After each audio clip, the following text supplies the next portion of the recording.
মন খারাপ এক ধরনের নীরবতা, যেখানে শব্দগুলো হারিয়ে যায় আর অনুভূতিগুলো শব্দহীন হয়ে থাকে।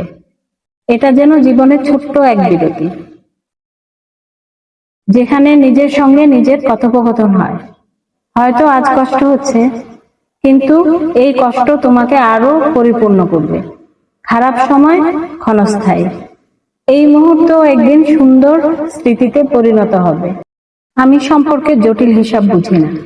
আমার কাছে সম্পর্ক মানে একবার জীবন জুড়ে জড়ালে আর কখনোই ছেড়ে যাওয়া যাবে না। সময় দিতে হবে, খোঁজ নিতে হবে, কথা না বলেও পাশে থাকতে হবে। রাগ হলে, অভিমান জমবে, ঝগড়া হবে, তবুও মনের দূরত্ব বাড়ানো যাবে না।